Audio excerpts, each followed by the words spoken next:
ഈ തെരഞ്ഞെടുപ്പ് ഭാരതത്തിന്റെ ഭാവിയെക്കുറിച്ചൊരു തെരഞ്ഞെടുപ്പാണ്. ഇത് തിരുവനന്തപുരത്തിന്റെ ഭരണവികസനം മാത്രമല്ല വിഷയം.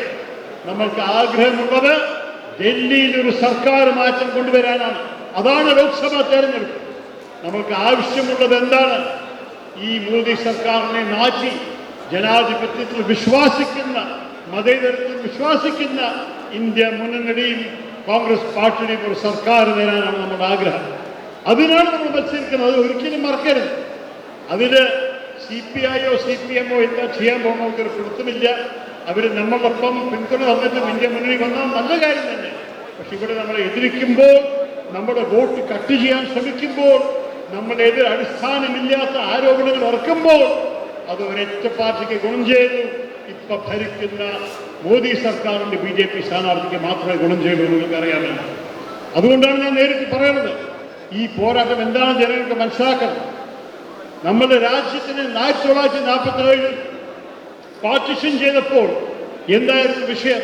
ഐഡിയോളജി ആയിരുന്നു. ഒരു ഭാഗത്ത് കമ്മ്യൂണിസ്റ്റുകാരും ഒരു ഭാഗത്ത് ക്യാപിറ്റലിസ്റ്റുമായിരുന്നു. അല്ല, എന്തായിരുന്നു? ജോഗ്രഫി ആയിരുന്നു. ദക്ഷിണ ഭാരത് ഒരു ഭാഗത്തും വടക്കൻ ഭാരത് വേറെ ഭാഗത്തും അതുമായിരുന്നില്ല. പിന്നെ എന്തായിരുന്നു വിഷയം? വിഷയം ഒറ്റൊന്നായിരുന്നു. എന്താണ്? മതമാണോ നമ്മുടെ ദേശീയത്തിന്റെ അടിസ്ഥാനം? അത് വിശ്വാസിച്ചതവര് ഈ രാജ്യം വിട്ടിട്ട് പാകിസ്ഥാൻ ഉണ്ടാക്കി, അവർ പോയി. പക്ഷെ ഇന്ത്യയിൽ ഇരുന്ന എല്ലാവരും, അത് മഹാത്മാഗാന്ധി മുതൽ ജവഹർലാൽ നെഹ്റു, ഡോക്ടർ അംബേദ്കർ, സർദാർ പട്ടേൽ, മൗലാന ആസാദ്, ഇവരെല്ലാവരും എന്താ പറഞ്ഞത്? നമ്മുടെ സ്വതന്ത്ര സംഘർഷം എല്ലാവർക്കും വേണ്ടിയിട്ടായിരുന്നു.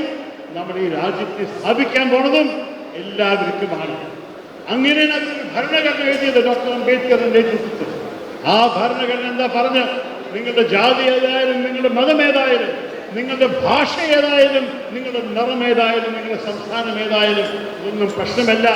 നിങ്ങളൊരു ഭാരതീയ പൗരനാണെങ്കിൽ നിങ്ങൾ എല്ലാവർക്കും ഒരേ അവകാശത്തോട് ജീവിക്കാൻ സാധിക്കണം ഈ രാജ്യത്ത്. അതാണ് ഭരണഘടന അടിസ്ഥാനം. പക്ഷെ അതാണോ ഇപ്പൊ നമ്മുടെ ഡൽഹി കേന്ദ്ര സർക്കാർ കാണിക്കുന്നത്? അതിന് വിശ്വാസമാണ് ഒരു മതം, ഒരു നേതാവ്, ഒരു പാർട്ടി, ഒരു രാജ്യം, ഒരു ഇലക്ഷൻ, അതും കൂടി പറയാൻ തുടങ്ങിയത്. അവർക്ക് ഒരു വിധത്തിലും ഭാരതത്തെ ഭൗസ്വരത്തെ കുറിച്ചൊരു പിടുത്തമില്ല, തീരെ വിശ്വാസമില്ല. പക്ഷേ മുനവരടി ഐഡിയ ഓഫ് ഇന്ത്യ എന്ന് പറയുന്നത് ഇതാണ് ഐഡിയ ഓഫ് ഇന്ത്യ. എല്ലാവരും ഒരുമിച്ച് കൂട്ടിക്കൊണ്ടുവരുന്നൊരു വളർച്ച, എല്ലാവരുടെയും പേരിൽ പുരോഗതിക്ക് വേണ്ടി പ്രവർത്തിക്കുന്നത്, എല്ലാവരും നന്നായി ഒന്നായി കണ്ടിട്ട് ഈ രാജ്യത്തെ നന്നാക്കാൻ ഇറങ്ങുന്ന പാർട്ടികളാണ് ഞങ്ങളെല്ലാവരും. അതുകൊണ്ട് നമ്മളുടെ വിജയം അത്യാവശ്യമാണ്. പക്ഷേ മറ്റേവർ പറഞ്ഞിറക്കണം, ഈ തെരഞ്ഞെടുപ്പിന് ആവശ്യമില്ല, ഞങ്ങൾ ജയിച്ചു കഴിഞ്ഞു. മോദി എല്ലാവരും പറഞ്ഞു 370 സീറ്റ് കിട്ടും BJPക്ക്. അവർ മുന്നണിക്ക് 400 ആകും.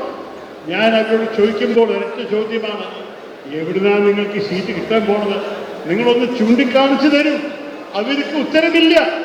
കാരണം അവർ ശക്തമായിരിക്കുന്ന എല്ലാ സംസ്ഥാനത്തിലും 2019 മാക്സിമം സീറ്റ് കിട്ടിയിട്ടാണ് അവർ 300 എത്തിയത്. ഇതിനെക്കാട്ടി സീറ്റ് കൂടാനില്ല. അവർക്ക് ഒരൊറ്റ വഴിയെ പോകാൻ സാധിക്കുന്നത് താഴെയാണ്. 300 അല്ല, അവർക്ക് 272 ഭൂരിപക്ഷം കിട്ടാനുള്ള സാധ്യത ഇല്ല. അതാണ് യാഥാർത്ഥ്യം. നിങ്ങൾ ഒരിക്കലും മറക്കരുത്. ഇപ്പൊ കൂടി എന്റെ എതിരെ പ്രവർത്തിക്കുന്ന, പ്രചരണം ചെയ്യുന്ന BJP സ്ഥാനാർത്ഥി എല്ലാവരോടും പറയുന്നു, ശരി, ഞാൻ പറയുന്ന കാര്യങ്ങളൊക്കെ തരൂർ ചെയ്തിട്ടുണ്ടാവായിരിക്കും. പക്ഷേ തരൂരിന് വോട്ട് കൊടുത്താൽ അദ്ദേഹം പ്രതിപക്ഷത്തിലിരിക്കും. എനിക്ക് വോട്ട് തന്നാൽ ഞാൻ മന്ത്രിയാവും, എന്തൊക്കെയോ കൊണ്ടുവരാൻ സാധിക്കുന്നുവെന്ന സ്വപ്നങ്ങൾ കാണിക്കുന്ന ആൾക്കാർ.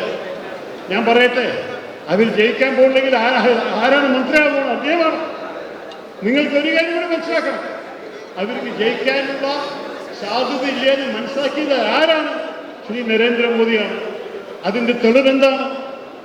അദ്ദേഹം പുറത്താക്കി, ചീത്ത വാക്ക് പറഞ്ഞിട്ട് NDA മുന്നണിയിൽ നിന്ന് പുറത്താക്കിയ പാർട്ടികൾ ഇപ്പോൾ അദ്ദേഹം കെഞ്ചി തിരിച്ചു കൊണ്ടുവരുന്നു.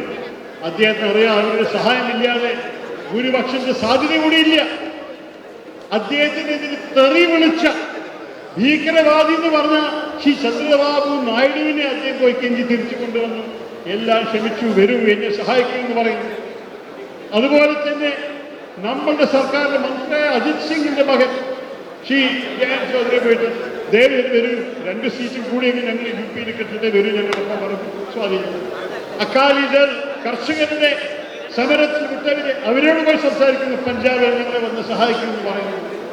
ഇന്ത്യ മുഴുവൻ കാണുന്ന എന്താണ്? BJPയുടെ ഭയമാണ്. അവർ ജയിക്കില്ല എന്ന് അവർക്ക് അറിയുന്ന കാരണമാണ് ഇതൊക്കെ അവർ ചെയ്യുന്നത്. അതുകൊണ്ട് BJP ഉറപ്പമായി ജയിച്ചു എന്ന് പറയുന്നവരോട് നിങ്ങൾ തിരിച്ചു ചോദിക്കും, എങ്ങനെയാണ് നിങ്ങൾ ജയിക്കാൻ പോകുന്നത്? എവിടെ ഏത് സംസ്ഥാനത്തിലാണ് നിങ്ങൾ എണ്ണം കൂടാമെന്ന് പറഞ്ഞു തരും.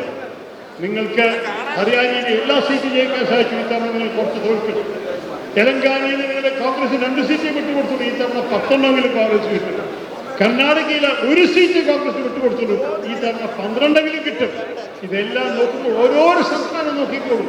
കോൺഗ്രസിന്റെ എണ്ണം കൂടും, ഇന്ത്യ മുന്നണിയുടെ എണ്ണം കൂടും, BJPന്റെ എണ്ണം ചുരുക്കും. അത് ഉറപ്പമാണ്. നമ്മുടെ എല്ലാ സംസ്ഥാനങ്ങളുടെ കഥ നോക്കിയാൽ മതി. അതുകൊണ്ട് BJP കൂടുതൽ ധൈര്യം കൂടെ കാണിക്കാൻ ആവശ്യമില്ല. അവരുടെ സ്ഥാനാർത്ഥി മന്ത്രിയാകാൻ പോകുന്നില്ല. കാരണം അവർ മന്ത്രാലയമല്ല വരാൻ പോകുന്നത്. നിങ്ങൾ അതും കൂടി നിങ്ങളുടെ മനസ്സിൽ വെച്ചിട്ട് ധൈര്യത്തോടെ ഇറങ്ങിപ്പോകും.